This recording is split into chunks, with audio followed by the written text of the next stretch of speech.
Halo teman-teman, jumpa lagi dengan aku, Linda.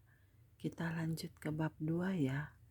Ini kisah nyata ya teman-teman, bukan novel. Oke, kita mulai.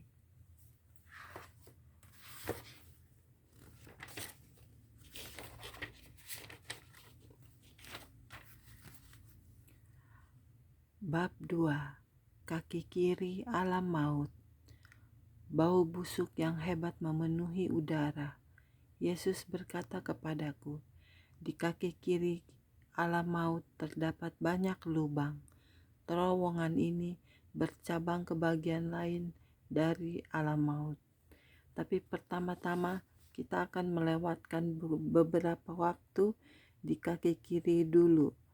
Perkara-perkara yang akan kau lihat akan selalu berada dalam ingatanmu. Dunia harus tahu bahwa alam maut itu benar-benar ada.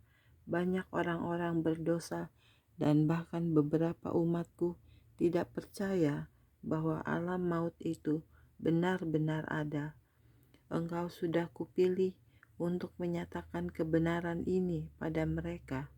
Semua yang kutunjukkan padamu tentang alam maut dan hal-hal lain adalah benar. Yesus menampakkan diri padaku dalam bentuk sinar yang terang, lebih terang dari matahari. Ada bentuk manusia di tengah-tengah sinar itu. Kadang-kadang aku melihat Yesus seperti seorang laki-laki, tapi di lain waktu dia dalam bentuk roh. Dia berkata lagi, "Nak, jika aku berbicara, Bapaklah yang mengatakannya. Bapa dan aku adalah satu. Ingatlah untuk mengasihi Dia di atas segala-galanya, dan ampunilah satu dengan yang lain. Mari ikuti aku." Ketika kami berjalan, roh-roh jahat lari dari hadirat Tuhan. Oh Allah, seruku. Apalagi berikutnya, sudah kukatakan sebelumnya, di alam maut semua perasaanku bekerja. Semua yang di alam maut perasaannya bekerja. Sekarang perasaanku bekerja penuh. Ketakutan ada di setiap sisi, dan bahaya yang tidak terlukiskan ada di mana-mana. Setiap langkah lebih mengerikan dari langkah sebelumnya. Di atap terowongan ada pintu keluar masuk seukuran jendela kecil yang membuka dan menutup dengan sangat cepat. Jeritan-jeritan memenuhi udara waktu makhluk-makhluk jahat melewati kami ke atas dan keluar melalui pintu gerbang alam maut. Segera kami sampai di terowongan. Di ujung terowongan, aku menggigil ketakutan karena bahaya dan ketakutan di sekeliling kami. Aku bersyukur sekali atas perlindungan Yesus. Aku berterima kasih pada Allah untuk kekuatannya yang dahsyat yang melindungi kami sekalipun di lubang alam maut. Tapi sekalipun dengan perisai perlindungan itu, aku tetap berpikir, bukan kehendakku Bapa, tapi kehendak-Mu lah yang terjadi. Kupandang tubuhku. Untuk pertama kalinya, kuperhatikan bahwa aku dalam bentuk roh, dan tubuhku dan bentukku seperti wujud diriku. Aku ingin tahu apa yang akan terjadi berikutnya. Yesus dan aku melangkah dari terowongan ke jalan setapak dengan petak tanah yang lebar di setiap sisinya. Sejauh mata memandang, di mana-mana ada lubang berapi. Lubang-lubang itu berukuran 4 kaki dan dalamnya 3 kaki, dan bentuknya seperti cawan. Yesus berkata, di kaki kiri alam maut ada banyak lubang seperti ini. Mari, akan kutunjukkan kepada beberapa padamu. Aku berdiri di samping Yesus di jalan setapak itu dan melihat ke dalam salah satu sisi lubang. Di sisi lubang ada belerangnya dan menyala merah seperti nyala arang yang menyala. Di tengah lubang ada jiwa yang terhilang, yang mati dan pergi ke alam maut. Api mulai menyala dari dasar lubang, menjalar ke atas, dan membungkus jiwa yang terhilang dengan nyala api. Dalam sekejap, api akan padam menjadi bara. Kemudian dengan suara berisik menyala kembali, meliputi jiwa yang tersiksa di dalam lubang itu. Kulihat bahwa jiwa-jiwa yang terhilang di dalam lubang itu terkurung dalam kerangka. Tuhan, teriakku, melihat pemandangan seperti itu. Tak dapatkah kau keluarkan mereka? Pemandangan itu sangat mengerikan. Kupikir hal ini bisa saja terjadi pada diriku. Kataku, Tuhan, betapa sedihnya melihat dan tahu bahwa jiwa yang hidup ada di sini. Kudengar teriakan dari lubang yang pertama. Aku melihat jiwa dalam bentuk sebuah kerangka berteriak, "Oh Yesus, kasihanilah." "Oh Tuhan," kataku, "itu adalah seorang wanita." Aku melihat kepadanya dan ingin menariknya keluar dari api. Hatiku hancur melihatnya. Bentuk kerangka dari seorang wanita dengan kabut abu-abu kotor di dalamnya. Ia sedang berbicara kepada Yesus. Dengan terkejut kudengarkan dia. Daging busuk menggantung, tercabik-cabik di tulangnya. Dan ketika terbakar, dagingnya jatuh ke dasar lubang. Di matanya sekarang hanya merupakan rongga mata yang kosong. Dia tidak punya rambut.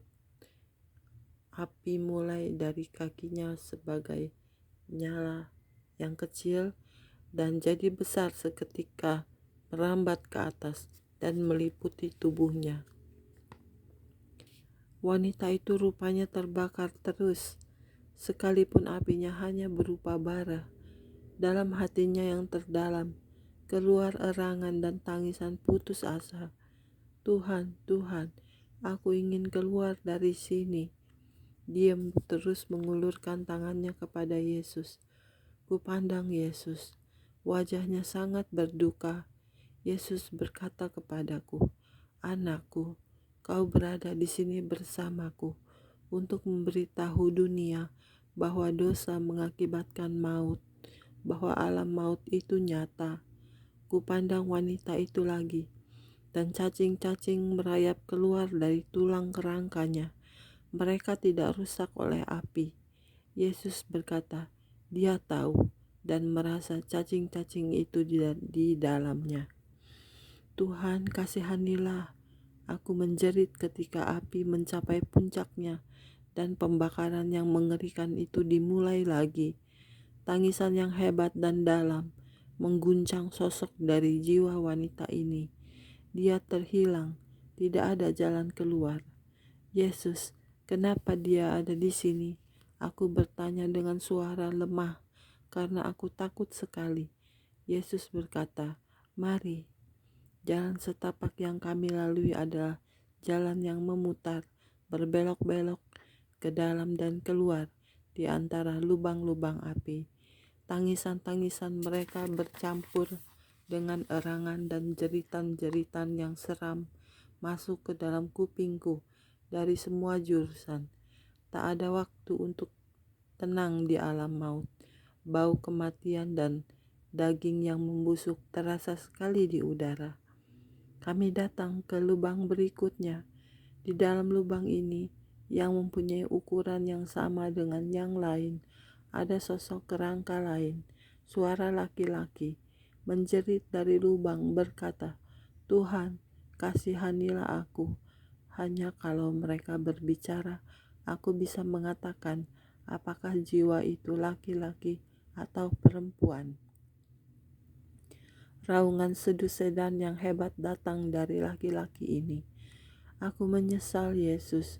Ampuniku, keluarkan aku dari sini. Sudah bertahun-tahun aku berada di tempat penyiksaan ini. Aku mohon kepadamu, keluarkan aku dari sini." Sedu sedan yang hebat mengguncang kerangkanya ketika dia memohon, tolong Yesus, keluarkan aku. Aku memandang kepada Yesus dan melihat bahwa dia pun menangis. Dia memandang dan berkata, Bapakku, Bapakku, kasihanilah. Tuhan Yesus, laki-laki itu menjerit dari lubang yang terbakar. Bukankah aku sudah cukup menderita untuk dosa-dosaku? Sudah berjalan 40 tahun sejak kematianku. Yesus berkata, ada tertulis, orang benar akan hidup oleh iman. Semua pengejek dan yang tidak percaya akan mendapat bagian dalam alam lautan api. Engkau tidak mau percaya kebenaran. Berkali-kali orang-orangku kukirim kepadamu untuk menunjukkan jalan kepadamu, tapi kau tidak mau percaya. Engkau menertawai mereka dan menolak Injil. Meskipun aku mati di kayu salib untukmu, engkau menolak aku dan tidak mau bertobat dari dosa-dosamu. Bapakku memberi banyak kesempatan padamu untuk diselamatkan. Kalau saja kau dengarkan. Yesus menangis. Aku tahu Tuhan, aku tahu tak, tangis laki-laki itu. Tapi sekarang aku bertobat. Terlambat, kata Yesus. Keputusan sudah ditetapkan. Laki-laki itu meneruskan, Tuhan, beberapa dari orang-orangku datang ke sini karena mereka juga tidak mau bertobat. Tolong Tuhan, biarlah aku pergi untuk memberitahu pada mereka, supaya mereka bertobat dari dosa-dosa mereka selama mereka masih hidup di bumi. Aku tak ingin mereka datang ke sini. Kata Yesus, mereka punya pengkhotbah, pengajar, penatua, semua yang mengabarkan Injil. Mereka akan mengatakan kepadanya, dan mereka juga bisa memanfaatkan sistem komunikasi modern dan banyak jalan lain untuk belajar tentang aku. Kukirim pekerja-pekerjaku kepada mereka, supaya mereka bisa percaya dan diselamatkan.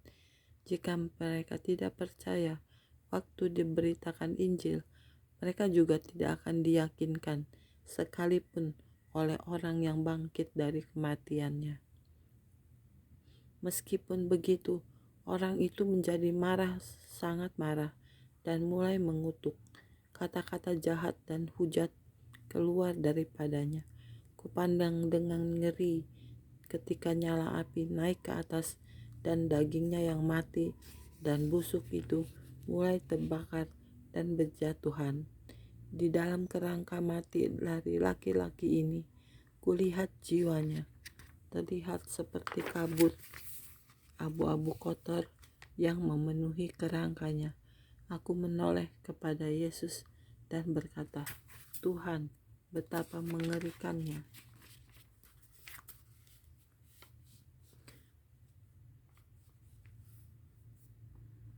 Kata Yesus, alam maut itu nyata, penghakiman itu benar. Aku mengasihi mereka, anakku.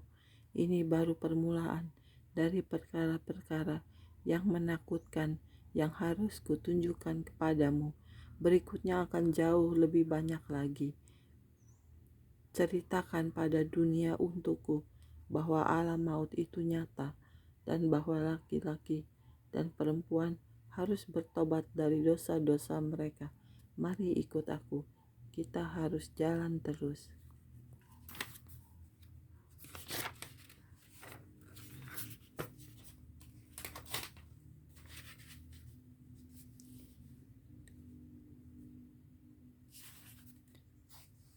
Teman-teman, sekian dulu video untuk hari ini. Karena bab 2-nya panjang, aku berhenti dulu sampai di sini. Kita lanjut ke bab 2 lanjutannya di video berikutnya. Terima kasih semuanya. Tuhan memberkati kita semua. Amin. Bye-bye.